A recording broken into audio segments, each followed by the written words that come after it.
everyone. Welcome to SafeR Journeys, a podcast dedicated to raising children, ending violence, and ending oppression.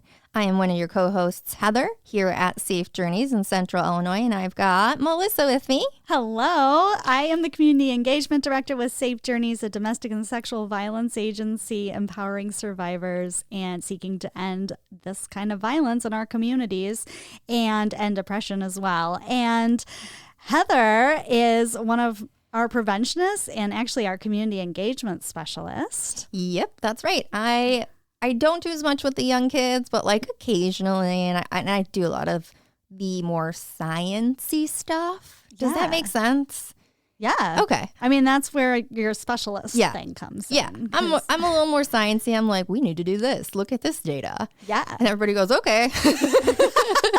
Like, oh, all it's right. Evidence-based, backed up by science. All right, I guess we'll do it.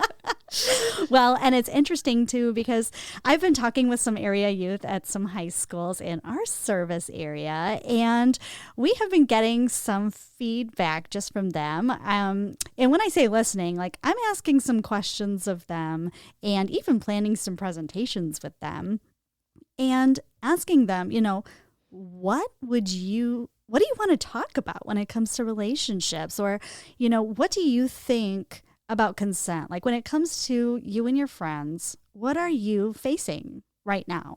And it's interesting because in one high school, I'm talking with a young person about rejection and how people handle rejection.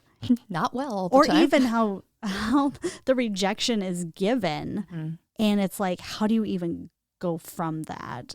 Especially like ghosting or like breaking up over text after a 2-week relationship or something like that. And they're just like, and we talked about, getting caught up in the why of it. Oh, yeah. Oh my gosh. I did that probably until I got married. Oh my goodness. Well, and we also talked about how rejection is not just in dating relationships, that it's in friendships. It is. And family and even feeling a rejection as a young person from your parents and their expectations of you. And you feel like you're letting them down because they have an expectation of you that's just like, it's not you. Yeah.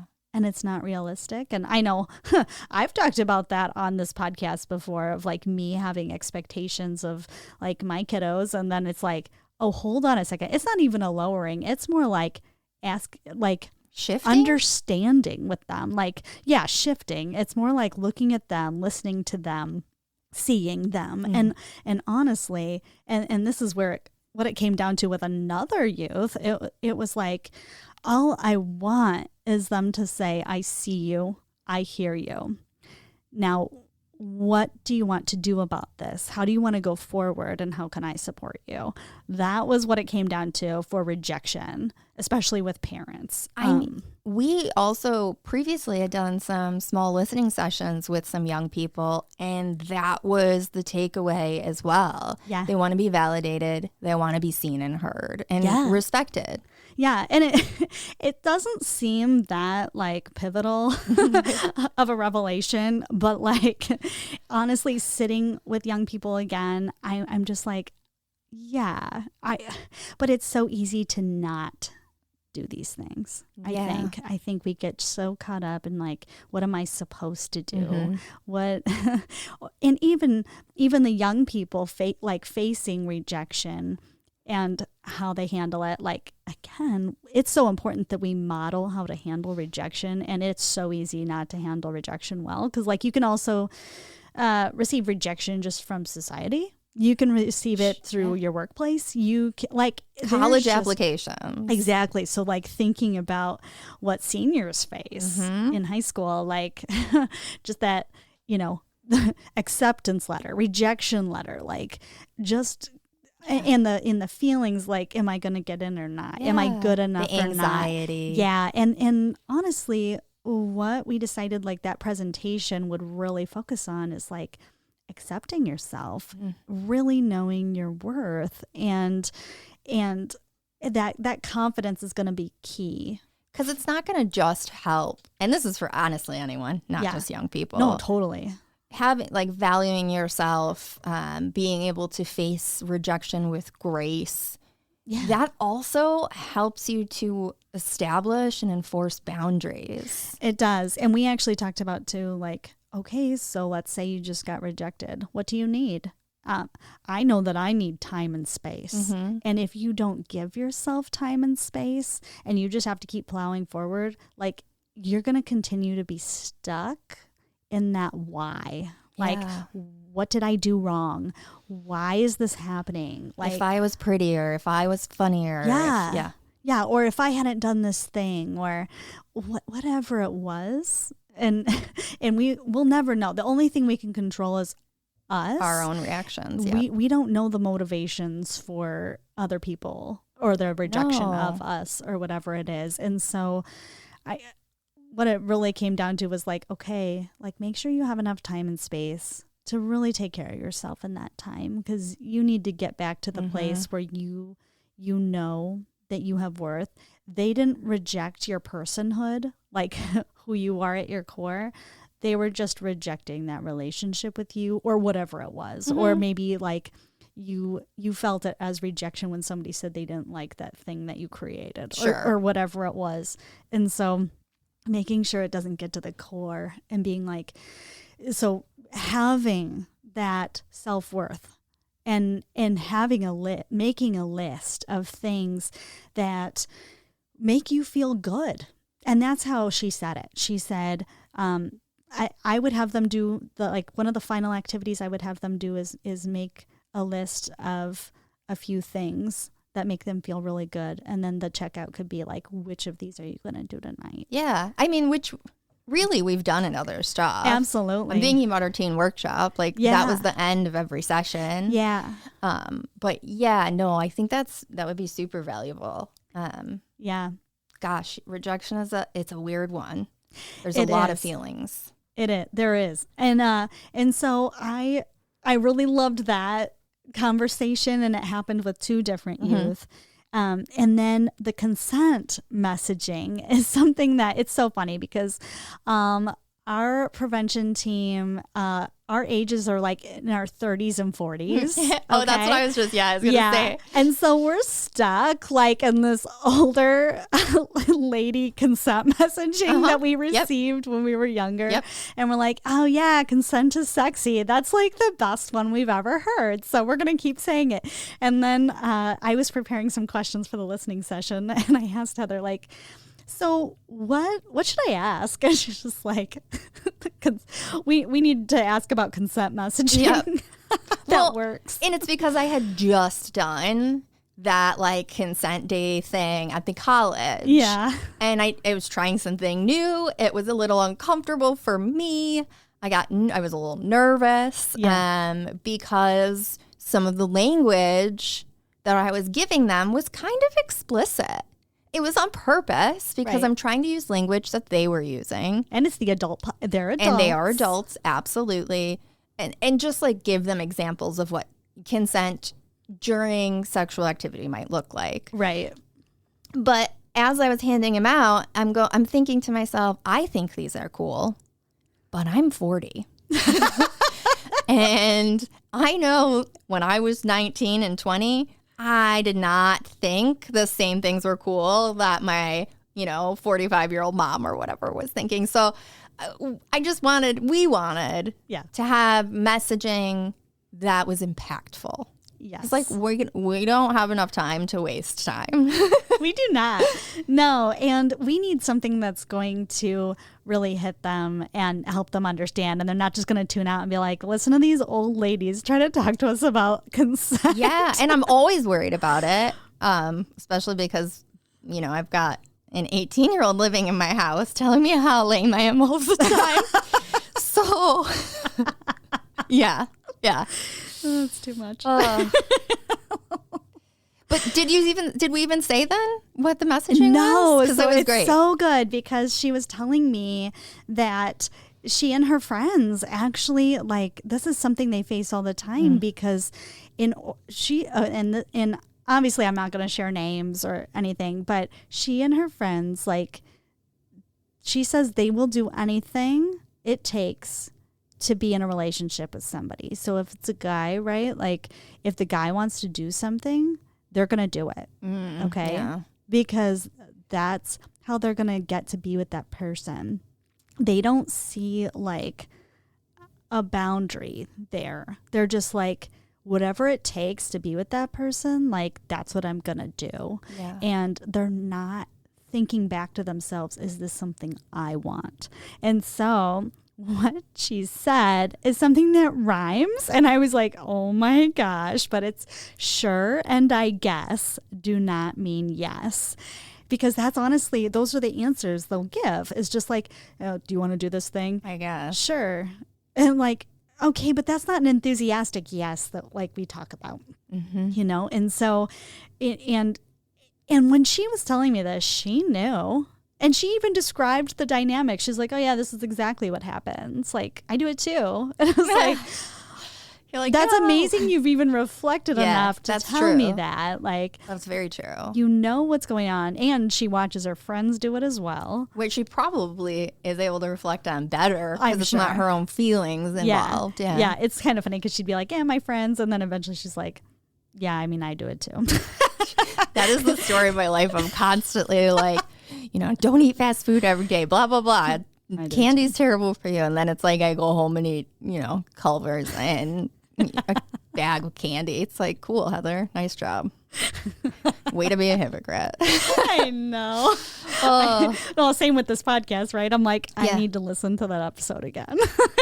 Put it in my life again. Yeah, we are humans. Yeah. It always reminds me of that like Zen mind, beginner's mind. Like always, you can start again. Yeah. And that's what like. And it's usually easier when you live. start again. Yeah. Because you've done this before. Yeah, it is.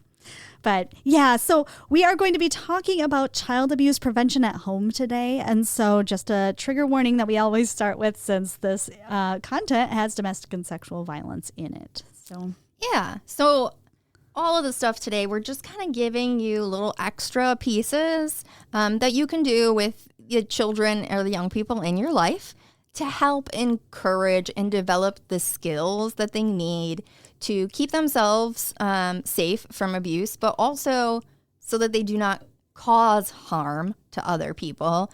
And they can be, you know, they can be social change. What's the word I'm looking for? They can be peacemakers. Yeah, something like that. But just so they can, like, if we grow these children into these people using these different skills, we would see less violence as a whole. We would see more open-mindedness, more inclusivity, all that kind of stuff. So and less tolerance of domestic and sexual violence because it's like, no, we clearly expect to treat people differently, treat ourselves differently. And it starts right away when they come home from the hospital. Yep. And I know people are always like, say what?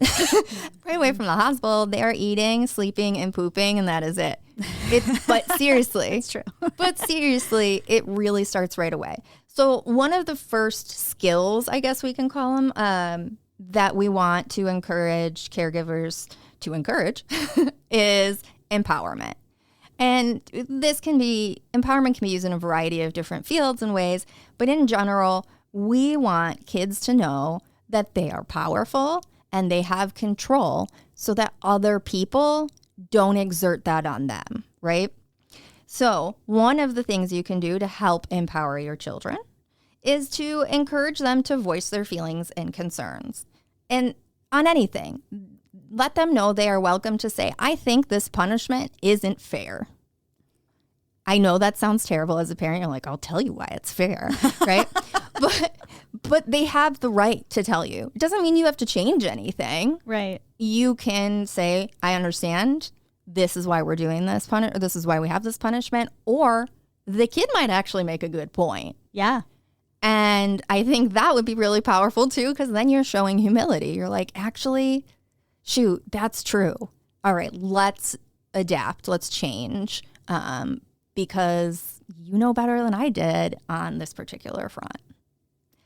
The other thing is keeping your cool. We talk about this a lot, and I realize keeping your cool is not an easy thing. It is a lot of work for yourself, and it helps you in your life, but it'll also help your kids. So ideally, when kids are having tough conversations with their parents, whatever it might be, remember that they're going to look at your face, they're going to hear the tone of your voice, and you might accidentally shut them down just by like nonverbal cues. And that's not empowering because then they're not able to tell you what they're thinking and feeling. So just be mindful. I have a real problem with wearing every emotion on my face. And to the point where when I get into serious conversations, I change my tone to this. Because it's my way of actively like neutralizing my nonverbal cues. Oh, nice. Yeah, it really helps me. I mean, maybe it will help other people. I hope it does. Yeah. But I wish people could have seen your face just now. That's why I was laughing. because it drops to completely neutral. Yeah. It almost is like a monotone. And it's like, Yeah, with the it facial is. expression, I'm trying too. so hard to Yeah. just be middle ground. Yeah. Because I don't want people to feel afraid or unable to share hard things with me. Yeah. Shoot, maybe that's why strangers are always coming up to me, telling me all their information. Maybe I should make it harder. Just kidding. No, you are approachable though. And I will say too, like because I also have an issue with showing everything on my face and through my voice. And I'll be honest, like when I get stressed, my voice goes up, and not just in higher pitch, as in volume. And I think it's because I try to make myself bigger so I can be heard. That's a natural response that your body does. That's like not you being a bad person. Well, but I think too, like it can get scary. No, but that's again the purpose. Now you that's true. Have to, as a higher being, have to say, "Hey, body." Yep. I actually don't. My 6-year-old is not going to threaten my life today. We don't need to get big grizzly bear energy. I've started to narrate when that happens. I say, I've raised my voice now. I just noticed I raised my voice, but I think it's because I don't feel heard right now. Yeah. Will somebody tell me they heard me?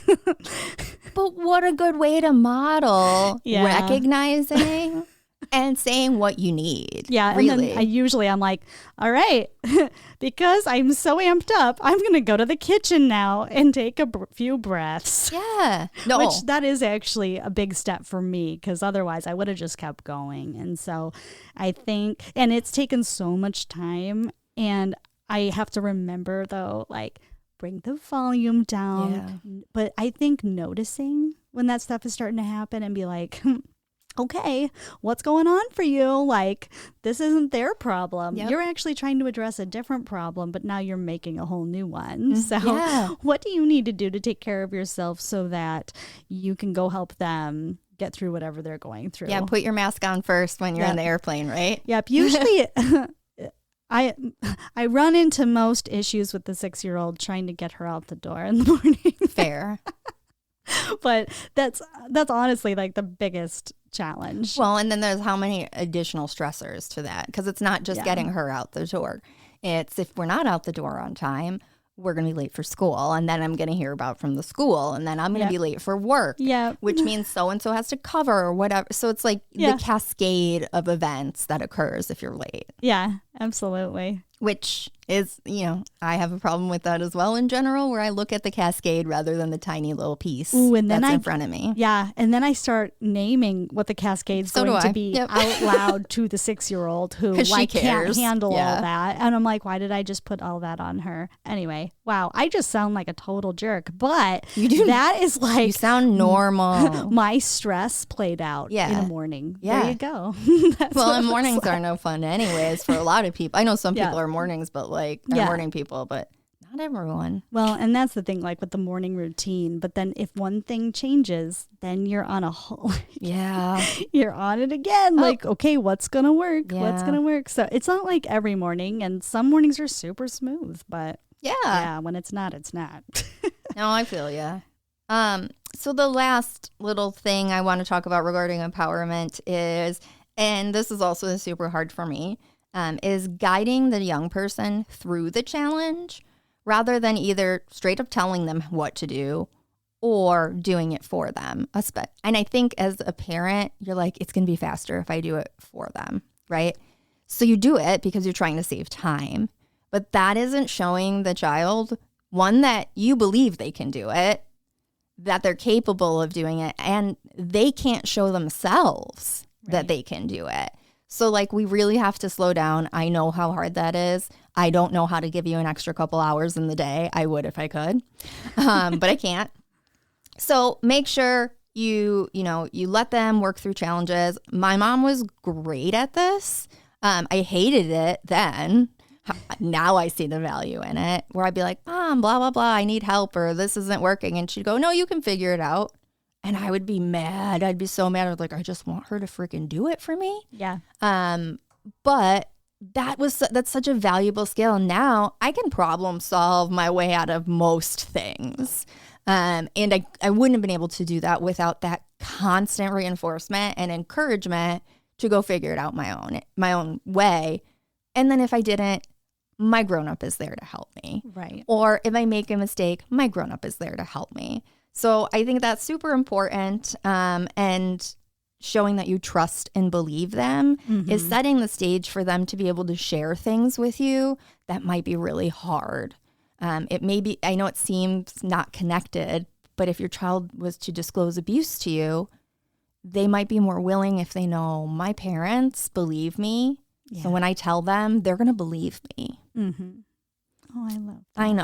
I know. It's sad that there aren't kids who are believed, but yeah, this is just one step in showing your child that you believe them and in them. Yeah, that's beautiful. Thanks. The next tool that we're going to talk about is helping kids understand that they have an intuition and that they can follow it. And again, this connects in with the empowerment piece. Yeah, it is. It's like a section. Learning about themselves, learning to trust themselves and that they're capable, but also they have adults around them that can encourage them and empower them. So first of all, finding a way to describe intuition as an inner best friend or a microphone that they can turn to. So really tuning into themselves and saying, what do I need right now? Or how do I feel about this thing?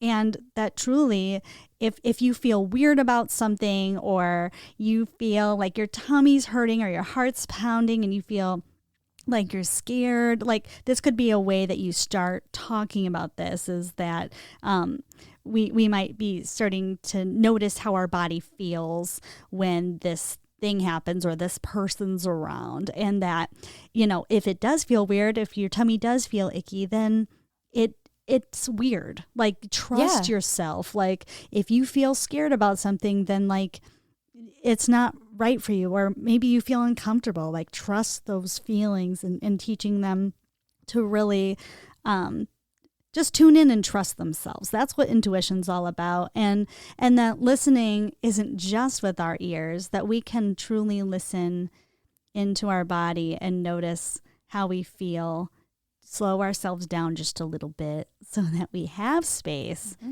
to understand how we feel about something. So you're going to be listening with your whole body and giving them chances to learn how to listen with their whole body, whether that's, maybe teaching them some like mindfulness practices or something like that. Even just starting with a little bit of silence, maybe a minute of silence, which they're going to cough and sneeze their way through, but they'll get better at it. Yeah.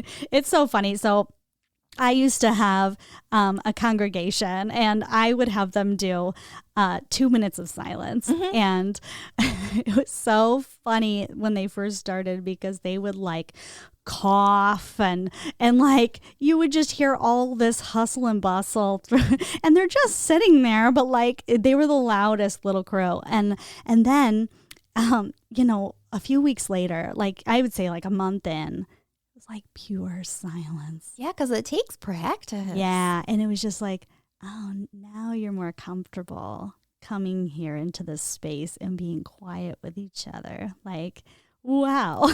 That's a skill in itself. That was really cool. And I've seen youth do it too, where they want that silence, and they actually wanted more than I gave them. That's cool. It was really cool. So just and so even just having those moments where they can be quieter so that they can understand how they feel. Because I don't know about you, Heather, but like if I don't have time and space to figure out how I feel about something, I don't really know how I feel about that thing. Yeah, it absolutely, in fact, I do it on purpose. Yeah. I distract myself. Mm-hmm. And not always, but like, I hate everyone hates being uncomfortable. Yeah. I hate being uncomfortable.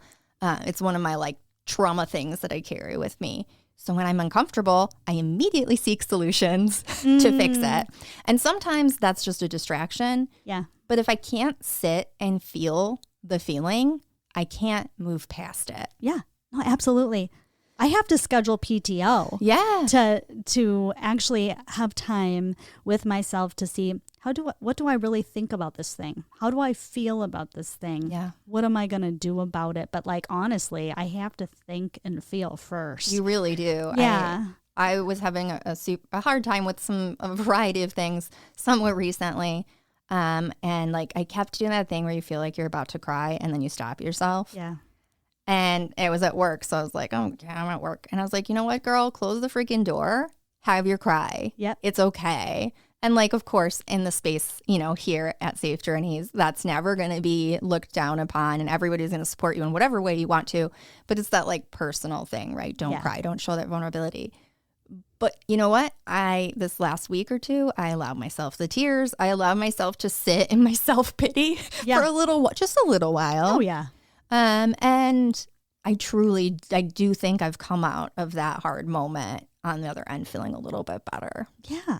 Yeah. And we need to show kids that like, this is a temporary feeling, but we have to feel it. Yeah, I love that too. Like the idea that it's temporary and that to give yourself that space to really feel how you're feeling and also to trust that initial instinct as well. So like, again, if they're feeling scared, if they're feeling uncomfortable or maybe even frustrated with somebody because they're not listening to them. And it's like, I try to tell this person that I don't feel comfortable with them touching me or tickling me, but they don't even listen to me. And that makes me mad. Like, I don't know what to do with that and feeling. What feelings in your body tell you that you're mad? Are your fists clenched? Exactly. Are you sweating? Exactly. Yeah. And to trust that, be like, so why are you mad? Because you asked him to not touch you. What made you ask him not to touch you?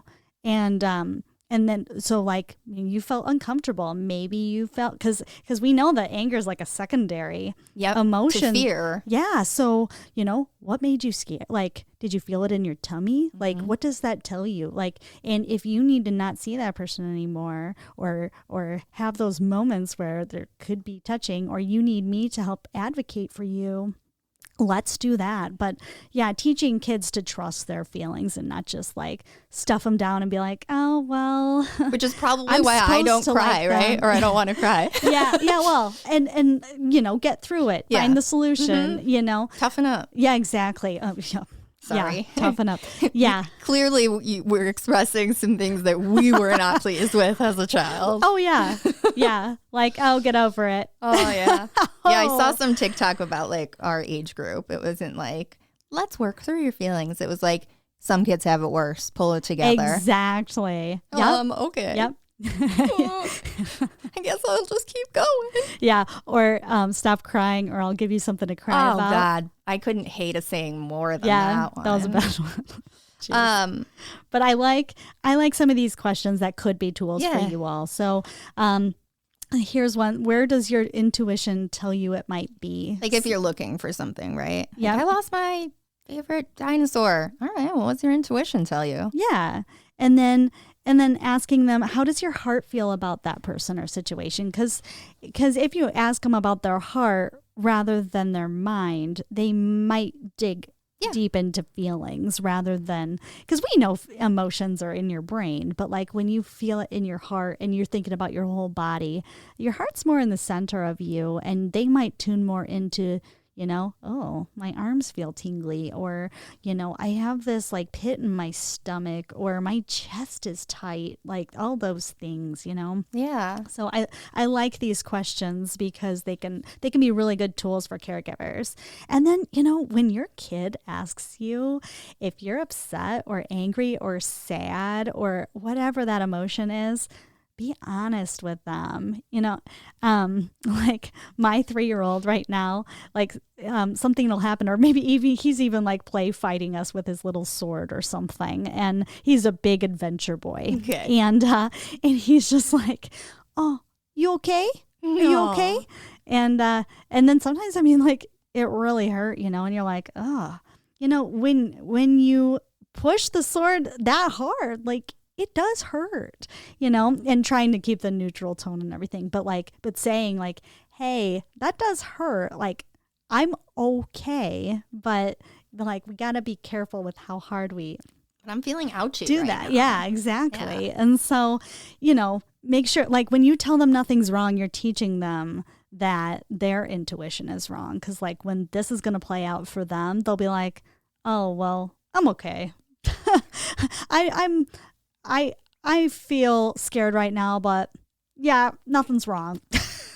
Or reading other people. Yeah. Right? Like, oh, I can see how that plays out with that's consent. what I'm thinking of. Yeah. Like when someone says, yeah, no, everything's fine. But they their eyes are puffy, right? They've clearly been crying. Their nose is full of snot. Yeah. Like, okay, nothing, it's not. I can see it's not. But now I don't trust myself. Exactly.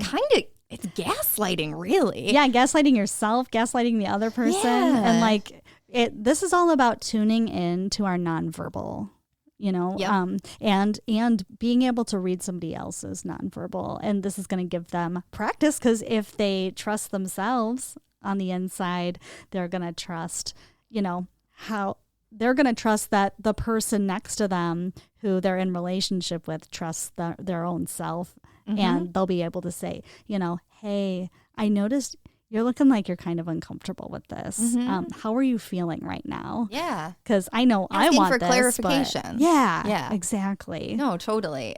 Which asking for clarification is absolutely appropriate.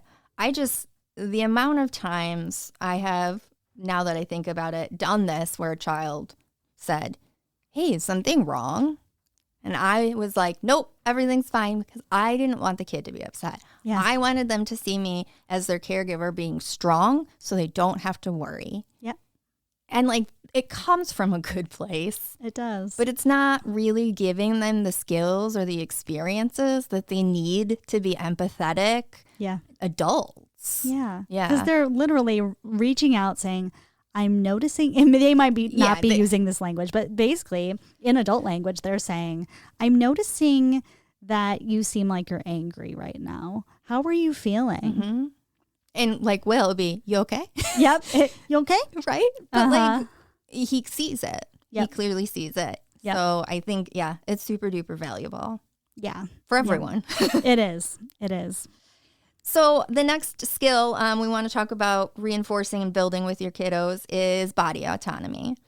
And when we say body autonomy, we mean that each individual is in control of their own body and what happens to their own body.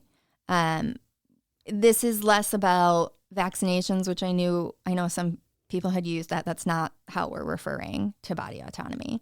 This is, I get to decide what happens to my body because I am the only one living in my body. Mm-hmm. So the first thing, and my stepmom and sister, when my nephew was born, we had this discussion, and like both of their eyes were like, oh yeah, totally makes sense, but never thought about it. So when I first met my nephew after over a year of not having seen him ever because he was born during COVID, my stepmom was like, oh, give your Auntie Heather a hug, right? And he doesn't know I'm just some strange lady. He doesn't know who I am. And I was like, oh, no, it's okay. I'm a stranger right now. Like, we'll get to hugging one day. Today's not the day. I'm just going to wave from over here. And like my stepmom kept being like, no, it's your family. It's your auntie, whatever. I was like, okay, I guess we have to have a discussion. And like, not in a mean way. I don't want you, my stepmom is freaking amazing and wonderful, and I adore her. This is just old school parenting. Right.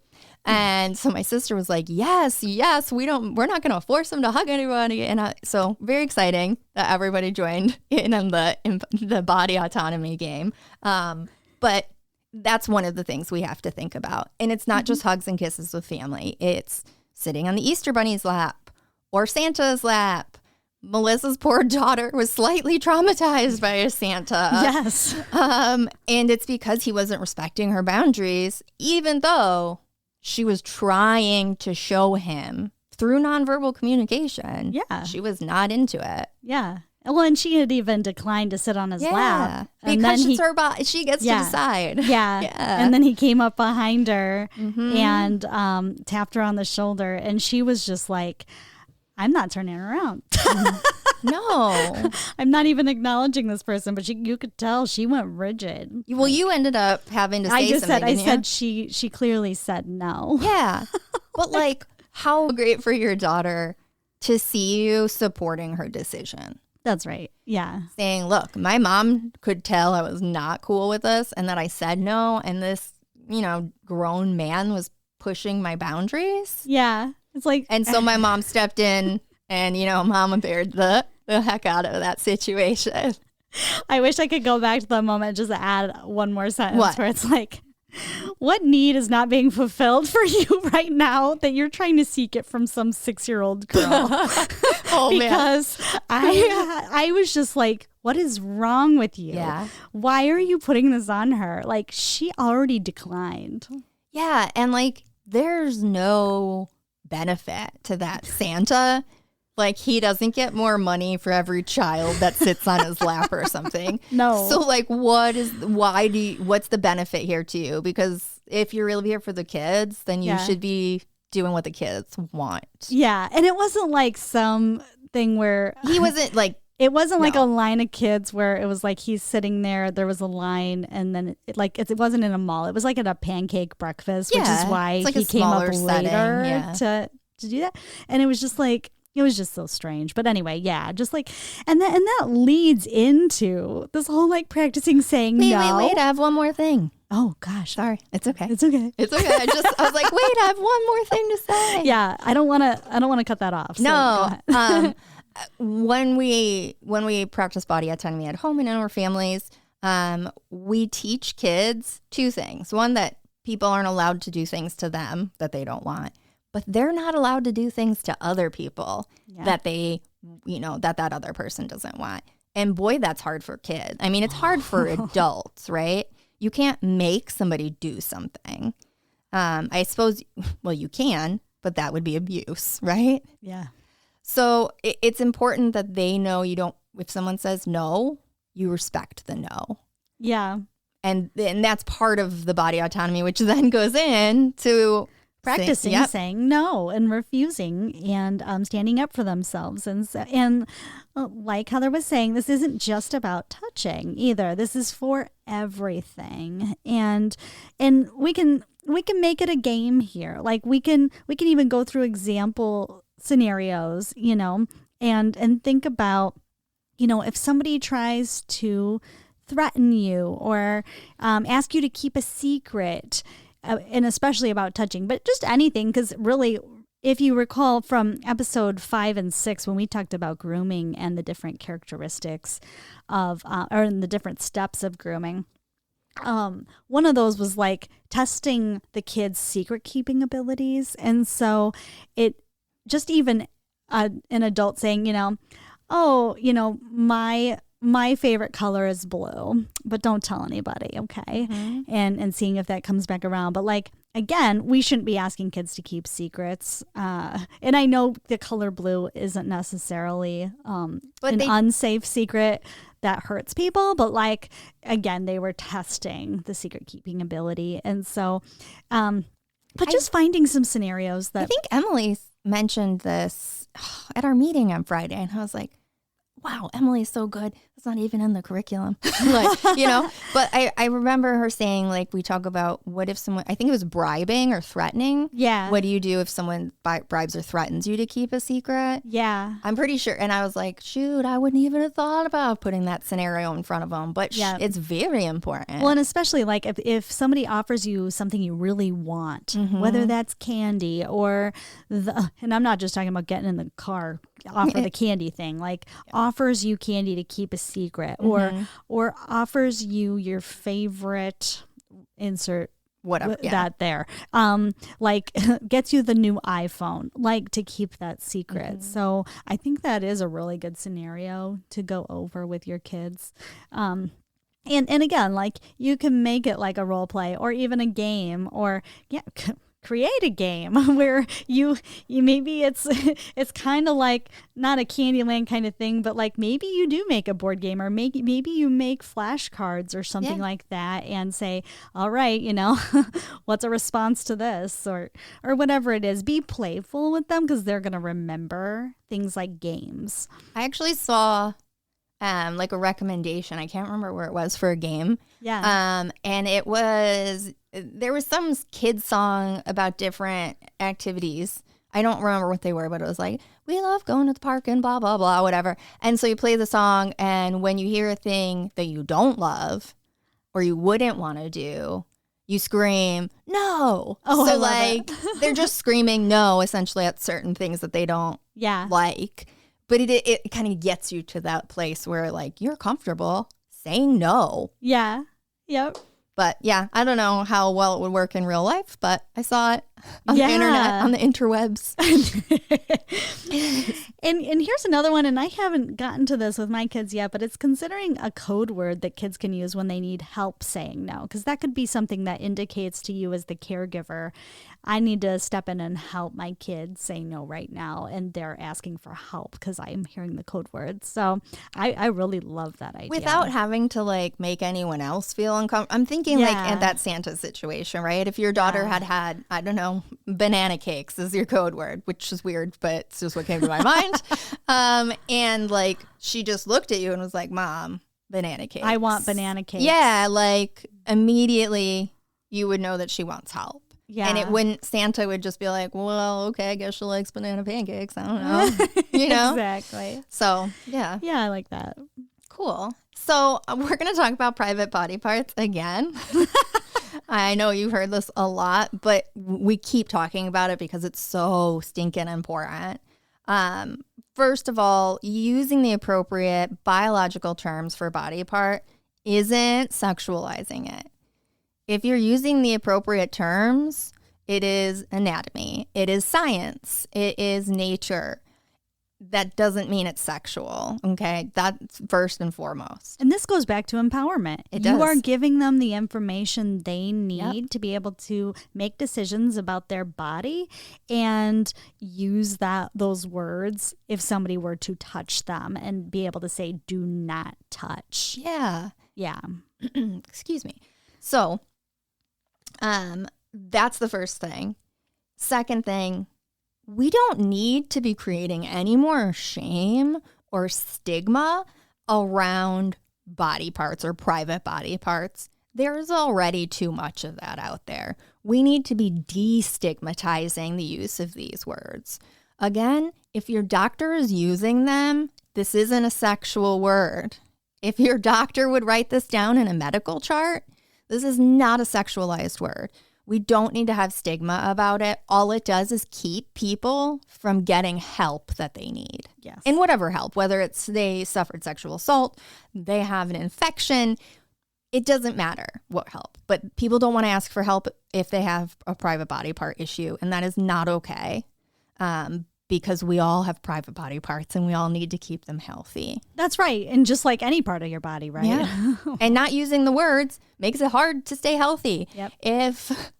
If nose was a taboo word and so I have 2 nose rings. If I got one infected and I couldn't show up to the doctor and say my nose, I'd be like, the thing on my face.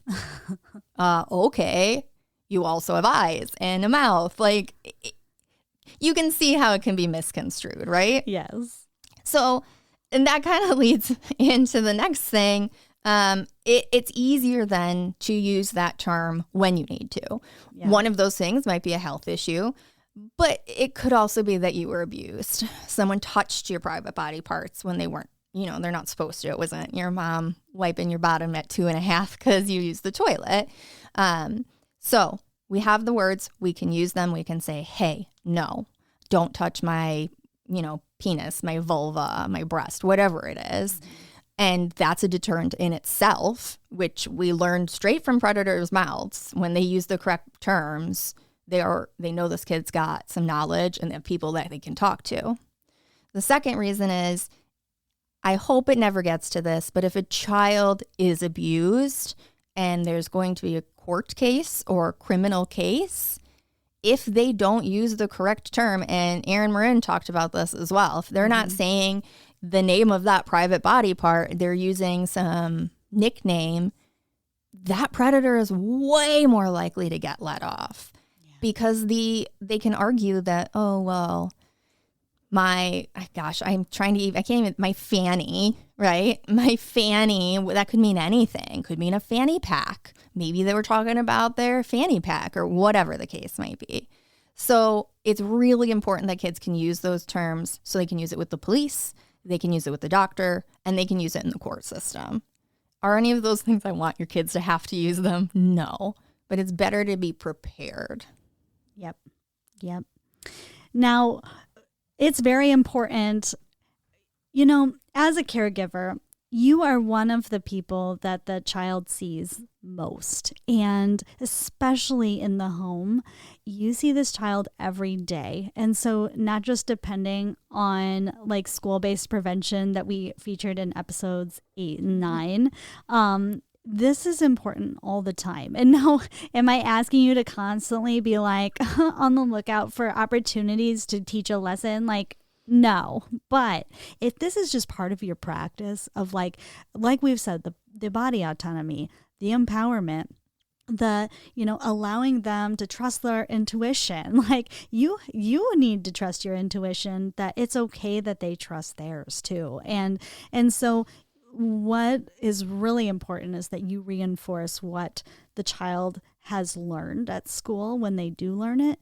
And we send home links and we try to provide resources for caregivers, including this podcast, right? Yeah. Because hearing it once it's not enough. It needs to be something that's just part of how you live out your life. And so as a caregiver, how do you conduct yourselves at home? How do you model the behaviors? How do you empower your child in everything, and again, it doesn't just have to do with private body parts. That's not the only thing we talk about. Like, this is everything you do. Like, this is an approach. Yeah, it's a way of living. Yeah. I mean, I don't want to say lifestyle, but these are skills for life. Yeah.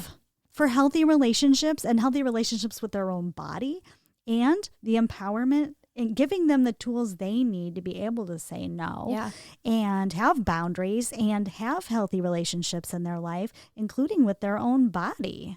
Well, and then I'm thinking, as you're saying it, I'm going, and if we don't do that, that's how we get a world full of people pleasers. Yeah.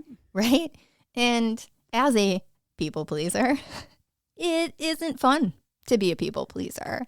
No. You are way more likely to have your boundaries violated, way more likely to experience abuse, and a variety of other negative outcomes because you can't, or you don't feel like you can speak up for yourself, or you don't have the tools. And we can't have a bunch of more adults. No. And it sounds like that's what's on the young people too. When I shared about the story about the young people I've been speaking with at the local high schools, how they'll just do anything to be with that person, whatever they want, and they don't think about like, but I don't want this, or no, I would rather it be this way. Like, they're not tuning into that; they're just trying to please the other person so that they stay. Yeah, exactly, and that's that appease part of the fight or flight. And it's like, we do not have to be in survival mode. It's exhausting to be in survival mode all the time. Or even, I'll say it for the workplace. Like, you do not need to be in survival mode in your workplace. Like, that's not a healthy environment. And you should be able to state a problem and say, we need to work on a solution. Mm-hmm. Ask for what you need. Yep. Advocate, but also say, like, it's not my responsibility to find a solution to this. I can come to you and name a problem, and I can also say, that's that's not mine to hold. Yeah. No, and all of these skills so far, if they were employed regularly, would create or grow an adult that can do those things or say, this is not negotiable for me. I will not do this. Yeah. I'm sorry if that puts you in a bad spot or makes you upset with me, but I'm solid. I'm strong on this one. I'm not doing it. Yep. And these are assertiveness skills. Mm-hmm. And that's the skill with refusing and saying no and reporting that we teach kiddos, because they can say how they feel and what they want to do about it. Like, no, I don't want to be touched like that. I am going to go tell. Yeah. Like and again, it's not just about touch, but hopefully they're hearing themselves practice and say, like, no, I don't like that. Right. Exactly. And of course, there'll be things that they don't like. But if you as an adult can explain to them, this is a health and safety thing. Yep. Or the law requires me to, whatever it might be, like to put them in school. And they're like, I hate school. It's like, no, legally you have to be in school, well, right? Sure. But like you can explain those things rather than just doing, what I say goes. Yeah. Like, well, let's talk about what's one thing you do like about school. Sure. Yeah. I mean, redirect, right? And maybe you'll uncover some kind of bullying issue. Yeah, I'm sure there's something. Yeah, whether that's with a teacher or with a student, you know. Yeah. So that could be a really important conversation. So the next thing we were going to cover, we've definitely talked about, but I'll be slightly more explicit with it, is modeling the behavior that you want to grow in your child or that you want to see your child have. So one of the first things is using very clear language and communication when a line has been crossed, whatever that might be. Like Melissa, you were saying your 3-year-old poked you too hard with the toy sword, and you said, that hurt, Mom. Yeah. When you did this, right? Yeah. So you're being clear. You're saying X made Y happen, or I feel this because of that. And then you can also elaborate and say, I didn't let you go to so-and-so's to sleep over last night because I just had an icky feeling in my tummy. Mm-hmm. Like showing your child that the skills that you're teaching them, you're using, however that might be, whether it's explaining the way you're doing a situation or showing them how to do something.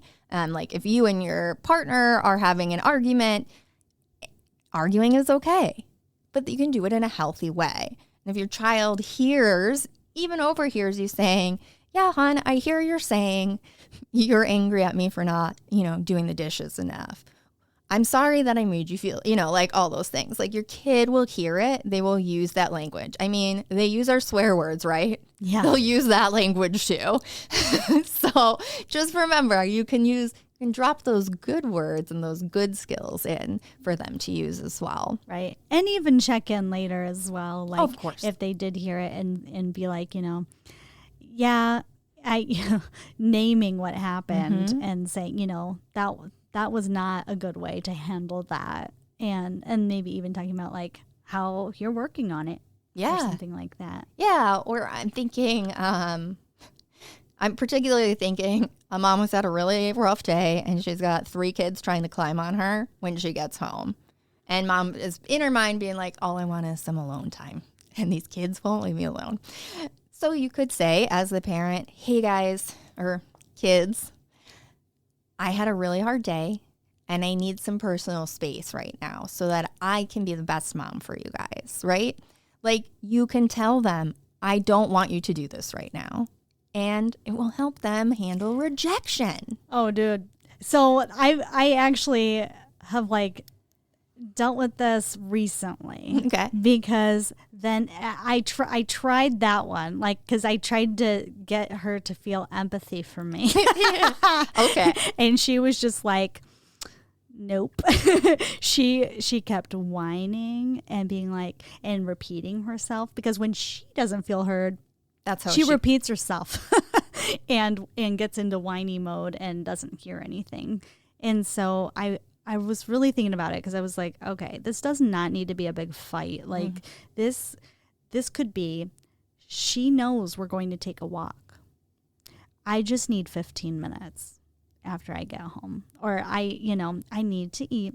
I need to do these things, and then I'll be ready to take a walk. And you can expect from me that, when it's nice out, we are going to take a walk every night. So you'll know that about me, and you can expect it. So you don't feel like you're having to fight for this, because all I needed was 15 minutes. Maybe it was even 5 at the time. It was not much, but I just was not ready yet to go. No, I mean, it makes total sense. And I think, of course, the first time you have that discussion, there'll be pushback. But I think, you did exactly what we talk about. You upheld the boundaries. You gave her clear expectations. You told her why. I know it probably didn't feel great at the moment because you weren't getting the result right away that you wanted. No. But you pushed through. Yeah. And I think it was later, after we had gone through the whole fine, we're going. Yeah. After all of that, I revisited it with her, and I said, I'm going to take a walk with you, right? I want to hang out with you, and so having that conversation and connecting in a way where I think we were on a baseball field, just drawing in the dirt and all dirty, and I'm like, I like being with you. I just needed 5 minutes. And that's setting up healthy expectations for her future relationships. Because one of the keys of a healthy relationship is having independence from each other in certain ways. Yeah. And that's going to start with independence from your parents. Yeah. And maybe it doesn't feel great right away. But you just gave her probably not the first lesson, but an early lesson on, being independent from someone that you love and care about. Yeah. Oh, I love that. Thank you. Yeah. You're doing great. I know it didn't feel like it, but you were. But did you hit all your points? I did. Okay. Sorry. I know last time I was stop, but this time we're good. So, and this other piece is kind of what I was just talking about too, is talking about the tough stuff, because it might not be comfortable to address hey, I didn't really behave the way I wanted to back there, or whatever it is, or, even tougher stuff, what to do if someone hurts your kiddo or your child's friend, and how to report to a safe adult. So this is you going through hey, who are some of the adults in your life that you trust, because sometimes I've even asked hey, would you talk to your teacher if something, bad happened? And I know my daughter said, yeah, I would, and I can tell how much she respects and really, really looks up to her teacher, because she makes stuff for her all weekend when she's not with her. Aww. What a great teacher. It's so sweet. Yeah. Yeah. And I know that, I watch my son too, with the daycare provider. Sure. and with us, and the more that we listen, the more he's going to be coming to us with the stuff. And I know, did you see my eyes get real big? Oh, he's going to come with so much stuff to you. Wish he didn't. He talks and talks and talks and talks and talks. And some of it you can understand, and full sentences, but other ones, I think they come up with their own language at times, and they're just they just like to hear themselves talk a little bit. But so do I. So, well, we are on a podcast. I know, so right? Clearly. And not just you, me too. Oh my gosh. Well, and Heather and I, this is a tangent. We were talking about how funny it is that we like to over-explain ourselves just independently. So I'll over-explain myself, Heather over-explains herself, and we have a grant that we write for, and you should see how long it is. Oh my gosh. And we pared it back so much. So we just had a Google Doc, right? And it's put all of the stuff in there, and then we're going to organize it and take stuff out. The Google Doc was so long. And we're are they even going to read this grant? Is it too long? Either way, two chronic over-explainers trying to explain why somebody should give them money. Well, and then we go through it because we're, combing through it to make sure it makes sense. And then it's wait, should I explain this more? Our executive director said something about like, oh, you might want to explain this. And we're like, yeah, of course. Like, you don't have to ask us twice. We left it out because we were afraid we put too much in.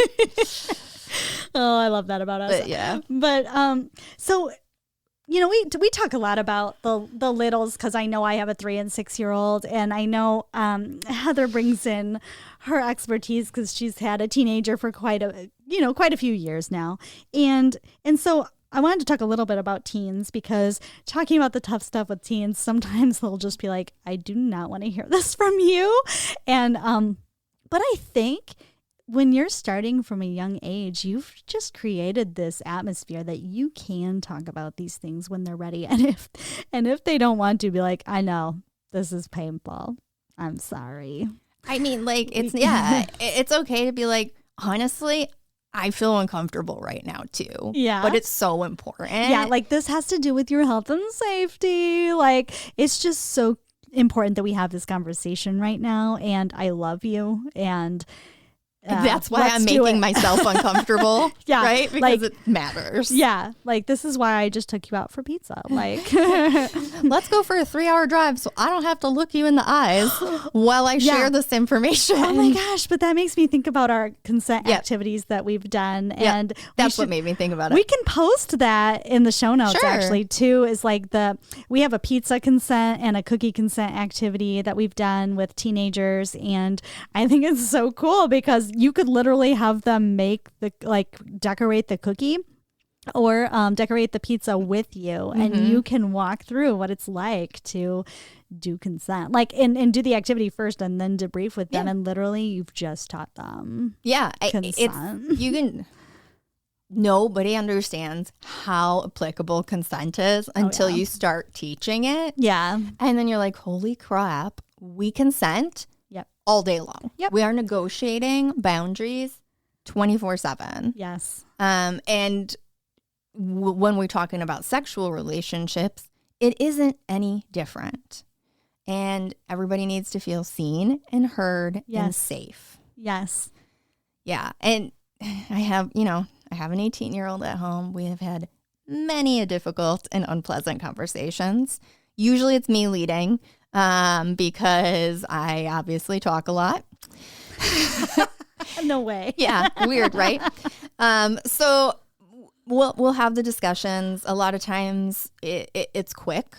You know, it doesn't have to be a long one. It can be, hey, I've been thinking about this, or my poor adult now, like he's 18. Yeah. But like I'll learn something new at work at a webinar. And I'll be like, hey, can you come out here? We have to talk about porn literacy. And like, which we haven't even gotten to on this podcast yet. I think really the porn conversations are the ones that have been the hardest for me. Yeah. But I think you're right on because he's 18. Yeah. I mean, we started talking about it at like 15. Well, and we all know like the kids are accessing porn at earlier and earlier ages now. And especially, I mean, they have such accessibility. I just was looking at some apps that as adults we don't realize kids can find pornography on. Spotify, apparently. Oh. That was one that I had. There were other ones, but the one that surprised me the most. Yeah. Like TikTok I got, and the social media ones in general I understood, but I don't even know where, but somewhere on Spotify because some other health educator had compiled this. Oh my gosh. So now I have to like look into. Right. And the thing is too, like, I know I've been in a classroom before where I shared my 6th grade sex.com story. Share it right now. Yeah. So I was in 6th grade. I was at home and, this is 1999. Okay. So we just got the internet. Yeah, it was dial up. And I was curious about sex and I wanted information. So I went to sex.com. I mean, like, that makes sense to me because I'm like, just put .com on the end of anything you want to look up and you'll find it, right? Well, in the 90s. Whoops. I found it. So lots and lots of pop-ups, okay? And pop-ups weren't big then. Like No. when it was kind of scary when the pop-ups It would show was. up. Yeah. It was very scary because that meant viruses. Yeah. Okay. So lots of pop-ups, images that were way above my comprehension level. I was just like, oh my gosh. And I started bawling my eyes out. And then I was like, I went downstairs and I told my parents what happened, and I'm like crying hysterically. Like you needed support. Yeah. And I also felt the guilt Sure. and shame of doing it, Yeah. right? And Yeah. so I had that. And then I was scared. And then my parents are like, the viruses. They're like, we don't care about the porn. Right? Our computer's ruined. Yeah, I don't remember having a conversation about the content. It was why would you go to that? Basically, it was the extent of the conversation. Why would you go to that? Because I wanted to see. Okay, I guess that doesn't make sense. In my 6th grade brain, it made sense. I think it does make sense, Melissa, because when you're about starting puberty, so those thoughts and feelings are beginning, and you don't know what to do with them. I was like 11 or 12 or whatever. Yeah, so it's like around the corner at the very least. Yeah. And did you receive a sex education? No, I did not. Well, my public school brought in some people who separated the boys and the girls and told me that the best thing I can give my husband is my body, not a lamp for on my wedding night. I mean, okay. And I signed an abstinence vow, which I took seriously throughout my entire teenage years and into my early 20s until my marriage, because I take commitments seriously. And honestly, I didn't even have all the information I needed for abstinence. I was just like to make the commitment. Yeah, honestly. But all that aside, like you can see in my diary, 1999. In big letters. Why did I go to sex.com? That's literally what it says in my little Snoopy diary. I wish I could respond to your diary and be like, because you did not receive appropriate sex ed. Exactly. Well, I brought this story to some young people in the classroom, and it actually spoke to them, because I said, have you ever put something in the search engine that when you got the results, you're like, that's not what I meant. Yeah. What did you do next? And a lot of them are like, I just act like it didn't happen. I delete the history. I do all this stuff. And I'm just like, that's kind of sneaky, guys. Yeah. And then this one kid, this is 6th grade, by the way. You're like, is he a sneaky kid? Oh my goodness. He goes, if I know that I'm going to be searching for something that I don't want other people to see, I go into incognito mode. Yeah. And I was just like, okay, you just took it a Don't little tell the other kids. Yeah, that was like a step further than I was going, because I didn't know that I was looking something up so bad. Like, I just wanted some information, as in like, just give me some information about sex. Not everything that sex.com had to offer. I did not want that, you know? No. That's not what my little brain was expecting. And I know that I know that. And because you can tell by my reaction. Well, yeah. And I'm just thinking but that's the thing too. I say, do you have somebody that you could go to and say, I just looked up, let's say, okay, there was one kid in class who said, I was looking up female rappers. Okay. Rappers as in RAPPERS. Okay.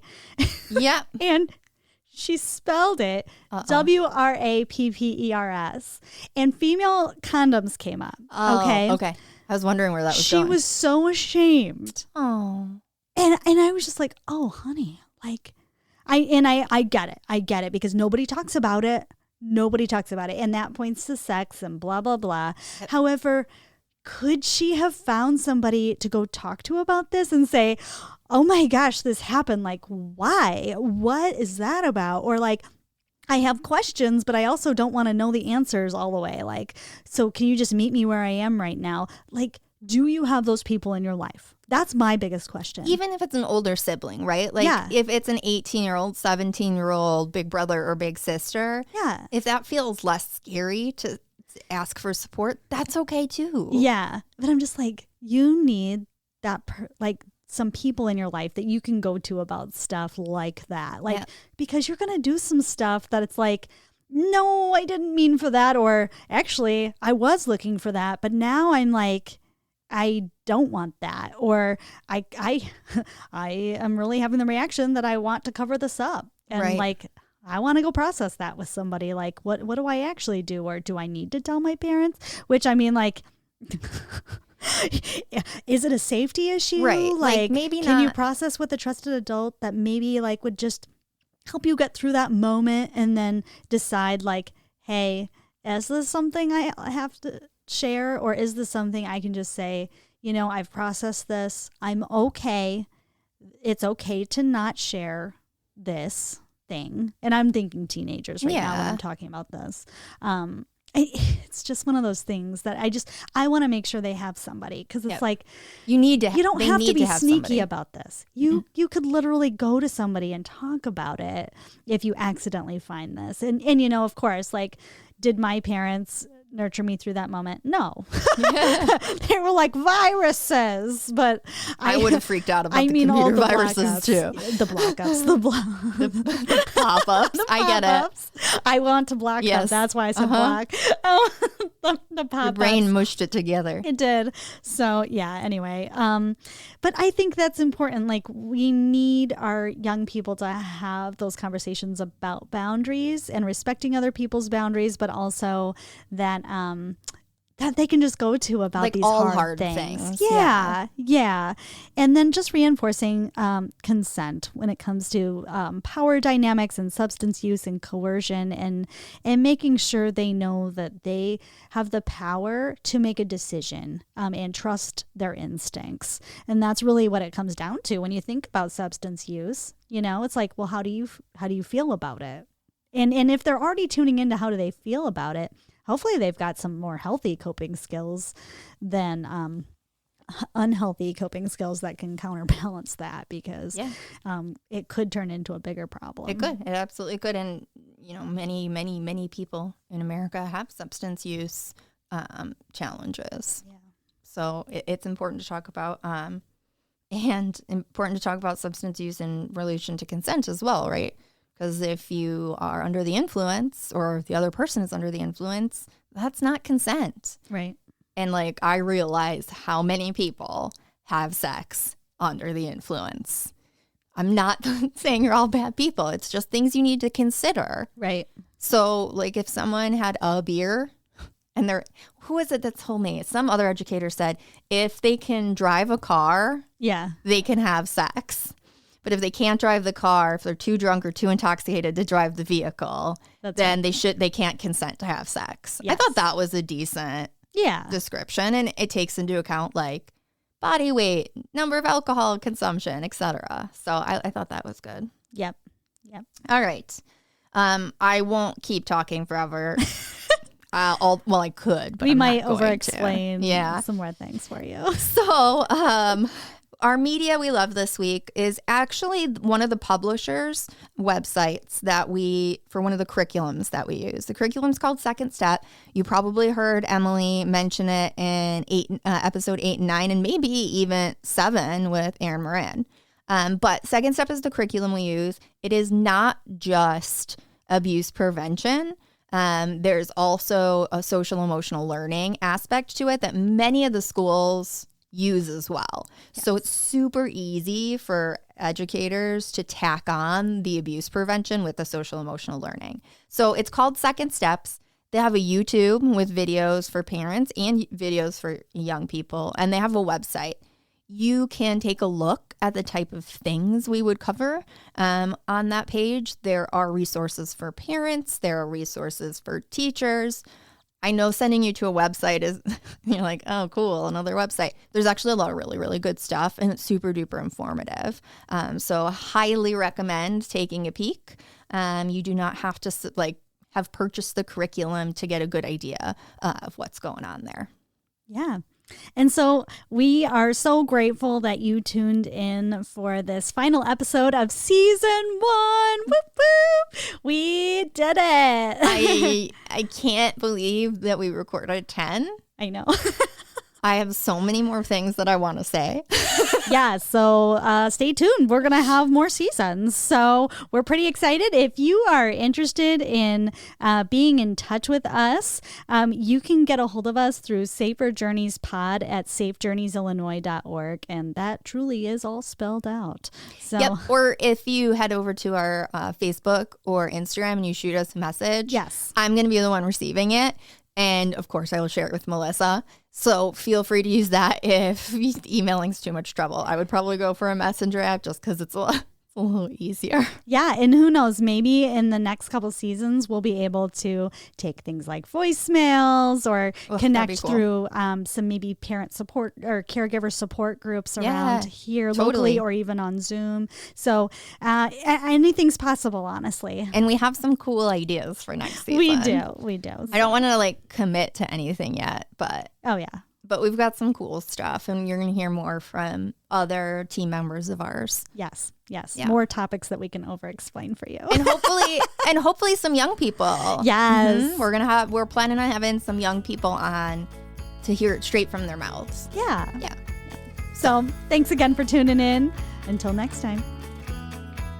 Look out for new podcasts every other Monday on anywhere that you can find your podcasts. Spotify, Apple, Stitcher, Anchor FM, you name it. We're there. If you have any questions, and we would love to hear from you, you can email us at saferjourneyspod@safejourneysillinois.org. You can also message us on social media. We have a Facebook and an Instagram that you can find us at. And let's talk about some resources for anyone who's experiencing abuse. If you happen to live in and around LaSalle or Livingston County in Illinois, please feel free to call Safe Journeys support line at 815-673-1555. 24/7, confidential, services are free. If you don't happen to be in our area, there are 2 national hotlines that you can call for support. For sexual violence, you can call RAIN with 2 N's. That's the National Sexual Violence Hotline. Their phone number is 800-656-HOPE. They also have a live chat on their website if you're interested. And for domestic violence or intimate partner abuse, you can call the hotline, which is simply thehotline.org. This is our national domestic violence hotline, and you can give them a call at 800-799-SAFE or chat live on the website. Thanks for listening.